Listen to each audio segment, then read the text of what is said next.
Sabe aquele hábito que a gente nem sabe que tem? Um que pode estar rolando agora mesmo ou enquanto a gente dorme. Pois é, o nome disso é bruxismo. E apesar de ser uma condição super silenciosa, as consequências, essas fazem um barulho danado na nossa saúde. Bora desvendar esse mistério juntos? Pensa comigo, alguém já te falou que você faz barulho com os dentes à noite? Ou quem sabe já acordou com aquela dorzinha chata na mandíbula? Um cansaço, sabe? Muita gente sente isso e não faz ideia do que é. Mas olha, esses sintomas misteriosos quase sempre apontam para uma mesma direção. Vamos entender direitinho o que está por trás disso.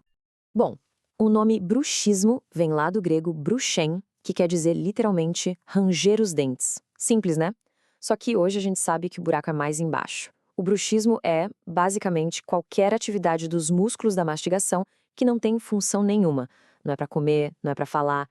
É a mandíbula trabalhando hora extra sem motivo. E é justamente essa força toda, sem propósito, que começa a dar problema. E olha que interessante, essa mania da mandíbula não é uma coisa só. É como se o bruxismo tivesse duas caras, sabe? Duas personalidades bem diferentes.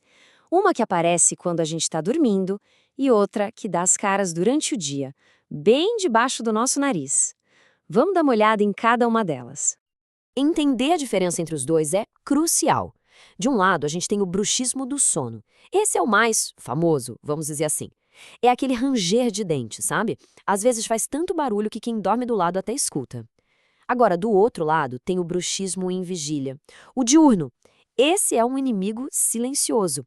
É um apertar dos dentes quase sem a gente perceber, que rola quando a gente está concentrado ou tenso. É tão sutil que a maioria das pessoas nem nota que está fazendo. Tá, mas de onde vem isso? O que causa esse hábito?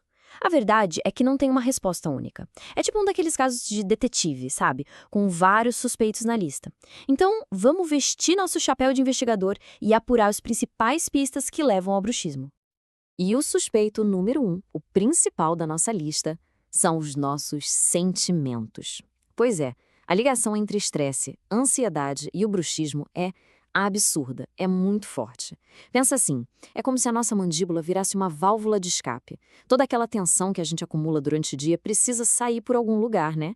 E aí, ela sai ali, no apertar dos dentes, seja de noite, ou naqueles momentos que a gente está super focado. O segundo suspeito na nossa investigação é o nosso estilo de vida. O que a gente come, o que a gente bebe, tudo isso conta. Coisas como cafeína, álcool, cigarro, são estimulantes, né? Eles podem deixar os músculos da mastigação mais, digamos, elétricos. E uma coisa curiosa, até certos remédios, tipo alguns antidepressivos, podem ter o bruxismo como um efeito colateral que ninguém esperava. E a lista de suspeitos continua, viu? Às vezes, o bruxismo não é o problema principal. Ele é consequência de outra coisa. Por exemplo, distúrbios do sono, como a apneia. A pessoa para de respirar por uns segundos, o cérebro dá um susto para ela voltar a respirar e nesse processo os músculos da mandíbula se ativam. Condições neurológicas tipo Parkinson também podem estar ligadas. E claro, tem o fator genético. Às vezes está no sangue da família. Então, resumindo a nossa investigação, o bruxismo quase nunca tem um único culpado. É uma teia, uma rede super complexa de fatores. Vai desde o nosso emocional, a nossa genética, até coisas como refluxo, acredita? O corpo, numa tentativa de produzir mais saliva para neutralizar o ácido do estômago que sobe, acaba ativando a mandíbula. É tudo muito interligado. Ok, a gente já tem a lista de suspeitos. Agora, a gente precisa encontrar as provas do crime, certo? E a boa notícia é que o nosso corpo deixa evidências bem claras. São pistas que mostram que essa hora extra da mandíbula está acontecendo. Vamos aprender a identificar esses sinais. Mas antes de olhar as pistas, só para a gente ter uma ideia da dimensão disso, os números mostram que entre 8 e 31% dos adultos têm bruxismo. É muita gente. Para colocar em perspectiva, pensa num grupo de, sei lá, 10 amigos. É bem provável que até 3 deles tenham um problema. E o pior, talvez nem saibam disso. A primeira pista, a mais óbvia, tá lá, na cena do crime, a nossa boca. Essa força constante de apertar e ranger vai literalmente comendo o esmalte dos dentes. Eles vão ficando mais curtos, com as pontas retas, sabe? E nos casos mais sérios, a coisa complica. Podem aparecer trincas, fraturas, e não só nos dentes, mas também em restaurações, coroas, o que tiver ali. Agora pensa o seguinte, imagina passar a noite inteira na academia, mas só malhando a mandíbula. É basicamente isso que acontece. O resultado? A gente acorda com os músculos cansados, doloridos, com aquela sensação de rigidez. E essa dor não fica só ali, não. Ela pode se espalhar pelo pescoço, pelo rosto todo. E essa tensão toda nos músculos explica outra pista bem comum, a dor de cabeça. Sabe por quê? Um dos principais músculos que a gente usa para mastigar, o músculo temporal, fica bem aqui, do lado da cabeça, nas têmporas. Quando ele trabalha demais, o resultado é aquela dor de cabeça clássica tensional. Parece que tem alguém apertando a nossa cabeça, sabe? Uma pressão constante. E as evidências não param por aí. Tem mais coisa para ficar de olho. Dentes mais sensíveis, por exemplo, ou até umas marquinhas de mordida na bochecha por dentro ou na língua. Estalos na mandíbula ao abrir a boca, até zumbido no ouvido pode estar relacionado. E, em alguns casos, de tanto malhar a mandíbula, os músculos crescem, sabe? É a tal da hipertrofia. O rosto pode até ficar com um contorno mais quadrado. Bom, já vimos os suspeitos e as evidências. Identificar o problema, sem dúvida, é o primeiro grande passo. Mas agora vem a parte que todo mundo quer saber, né? O que a gente faz com essa informação? Existem caminhos para o alívio? Como é que se controla o bruxismo? Antes de mais nada, a gente precisa alinhar as expectativas. É super importante entender isso. Hoje, a gente não fala em cura para o bruxismo.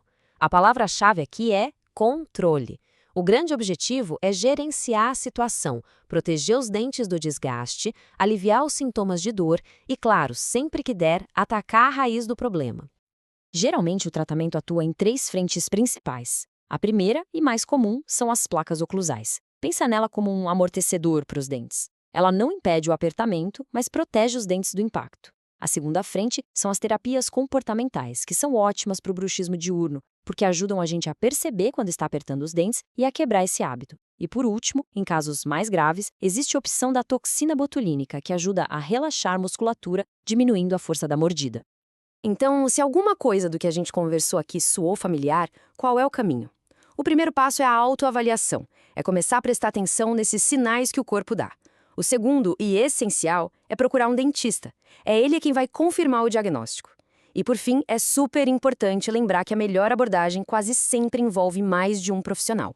Às vezes, um fisioterapeuta ou um psicólogo podem ser fundamentais para tratar não só o sintoma, mas a causa de tudo. E para a gente fechar, fica aqui uma reflexão. Muitas vezes, o bruxismo é bem mais do que um problema nos dentes. Ele é um sinal físico de que algo emocionalmente não vai bem. É como se o corpo estivesse gritando por ajuda, mas de uma forma silenciosa. Então a pergunta que fica é: o que será que o corpo está tentando dizer?